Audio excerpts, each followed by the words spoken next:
Greetings and welcome to the Dr. J Vlog series. It is actually Tuesday, April 7th, 2026, and this is a special installment in my Thoughts and Reflections sub-series of the Dr. J Vlog series.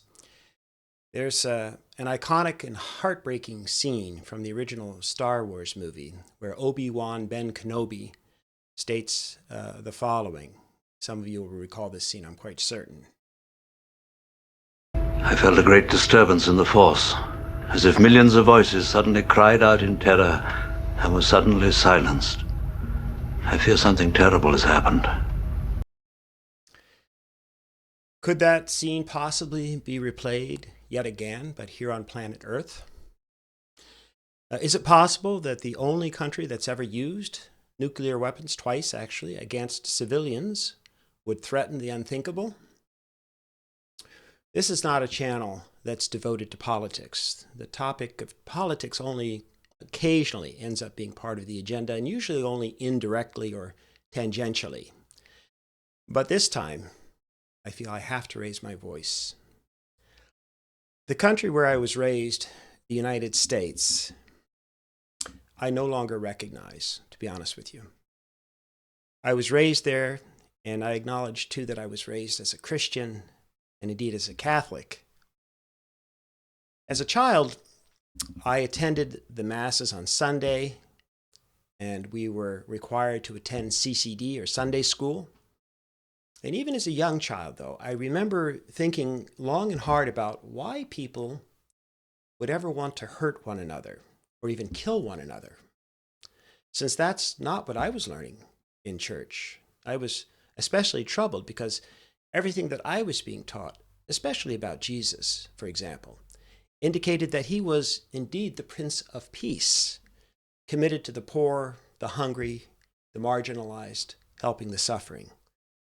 I was taught that Jesus cared deeply about the poor and the downtrodden, demonstrating his compassion in quite tangible ways, giving sight to the blind, touching the leper, healing the sick. And yes, he also preached the good news of God's love and salvation.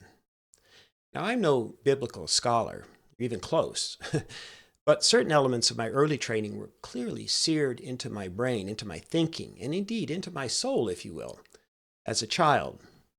And I'll just share one example from Matthew 22. We are to love God and love our neighbors as ourselves. Okay, so in Matthew 22, verses 36 through 39, the following.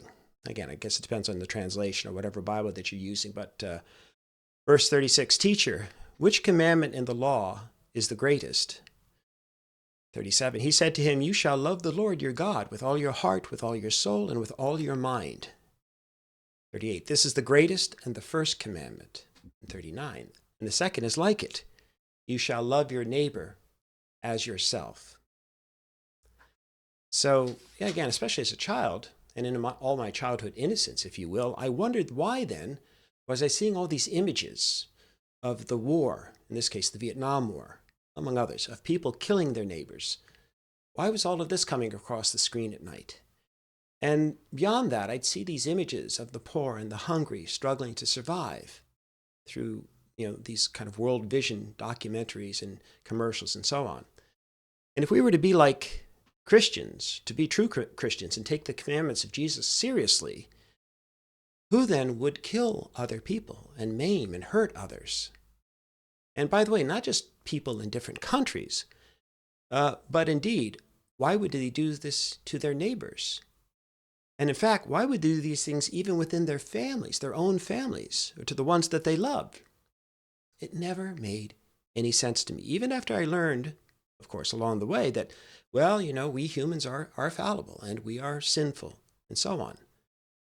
But then that just begged the question, at least for me, well, knowing that and knowing that we're fallible and what we were learning, why wouldn't we spend all of our efforts devoted to putting into practice the great spiritual teachings? Flawed, yes, but then why wouldn't we spend our precious time and energy trying to do the right thing, trying to make the world a better place, and so on? And no, it never made any sense to me that killing one's neighbors, or those that we called our enemies, could ever be the solution to the problem.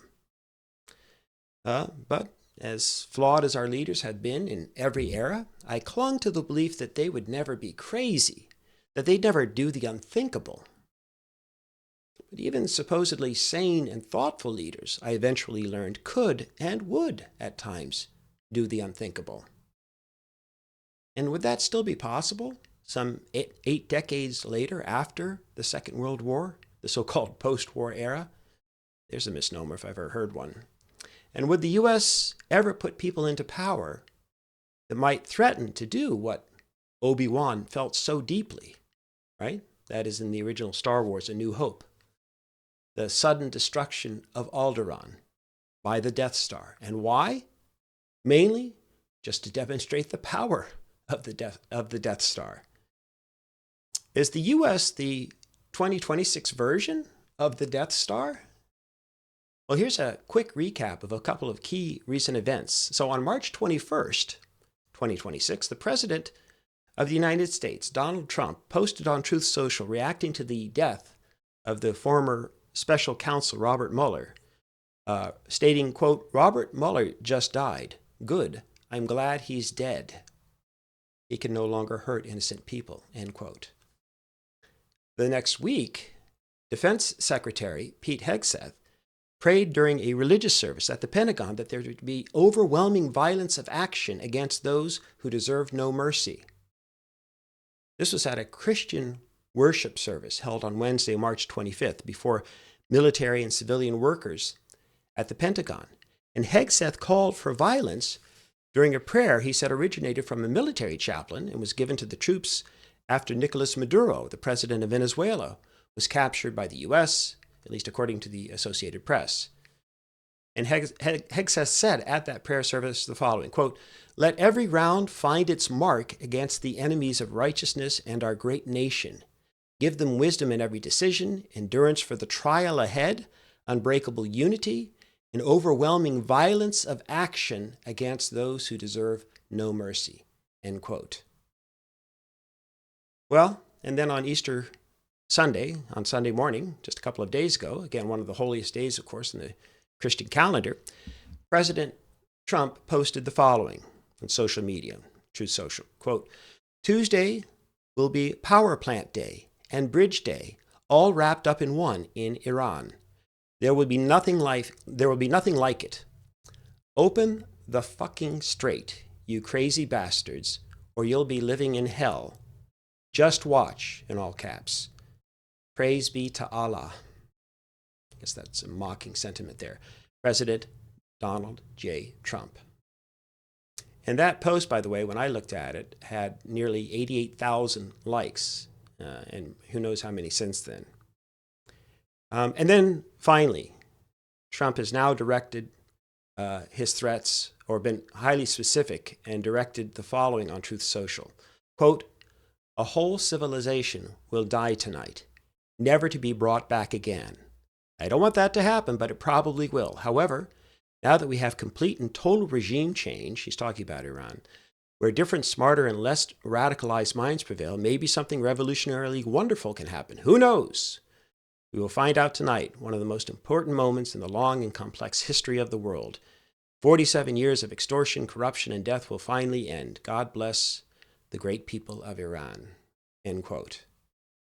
And while essentially no one that I know personally has much respect or admiration for the current Iranian regime, it's quite another matter then to threaten the destruction of an entire country, of an entire civilization. Who does that? Now, of course, the history, at least of the United States, or if you look at the behaviors in the past, if you go back far enough, there certainly has been the destruction of entire civilizations and so forth. But that's another story for another day. But for now, I'll just state for the record that despite its many current problems, Iran is the cradle of one of the greatest civilizations this planet's ever known. Long before we even conceived of something called the United States or Canada, the Persians had already written the world's first declaration of human rights. They'd built a multicultural empire that treated conquered peoples with dignity. In fact, most of the people who conquered them eventually assimilated into Persian culture. So I don't know about ever destroying Persian civilization. And they were doing things like, advanced mathematics and medicine that we wouldn't catch up with for another 1,000 years. And again, these are the people then that gave us algebra, much of what we took to be the foundations of modern medicine, even the theme song to Game of Thrones. And despite harsh government crackdowns and the censorship that we see today in Iran, they still produce so many great academicians and engineers and filmmakers and so much more. And here we are today, 6 weeks after the launch of an illegal, immoral, and unjustified joint attack by the US and Israel. President Trump now has extended the ultimate threat. Not satisfied with just killing hundreds of schoolgirls at an elementary school, bombing universities and medical centers and civilian infrastructure, he now claims that he will order the US military to destroy an entire civilization. Well, and of course that's been happening. That's more or less what happened in Palestine. Whatever your politics, you can't deny, you can't ignore what's happened recently in Palestine. And now, of course, we see the threat being extended to Iran. So I can't sit idly by and say nothing. At least on this particular occasion, I've reached out at least to a few people that I know in the US. I've put out various pleas. I've implored people to contact those that they know in power and to implore them to, simply put, stop the madness. And I mean stop the madness by whatever means necessary. That is, from calling and emailing the leadership, protesting in the streets, taking to the airways and social media, and so forth, just as I'm doing. Maybe a bit too late on my account, because I'm posting this now just after the so-called 8 p.m. deadline. So, but the sentiment endures, right? And speaking for myself, and with whatever years that I might have left, I'm going to use all of those years, all of my time and energy and intellect and humanity and teaching and my publications and even my little vlog series to convey in different ways and in different context, and through my music, messages of peace and love and understanding and compassion, and even towards those who are doing or planning to do bad or evil things. I still love my brothers and sisters everywhere, but I will stand up as best I can and stand up to those among them who are intentionally trying to hurt others, no matter what their background, no matter what their politics. Okay? And as ever, I will try to model a different approach in my personal and professional lives. Basically one that aims to respect the dignity of every living person and creature to the best of my ability, and every culture. And even if they hate me and my kind, and some, of course, invariably will and do, I would even, let me end with this, I would even embrace President Trump with a big bear hug, one of kindness, one of sympathy. And yet, in hugging him, I wouldn't let go of his arms. I wouldn't let his arms free until he promised peace, genuinely. You follow? I would give him that hug. I'd be uncomfortable, but I would do it. Because sometimes people truly do need to be hugged, and tightly, and for their own well-being, and for the safety of others. Thank you for your attention to this matter.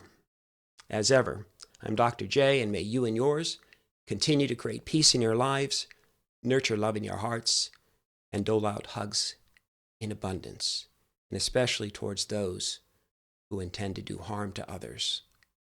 Hug them tightly. Don't let them go until they can no longer hurt anyone. Peace.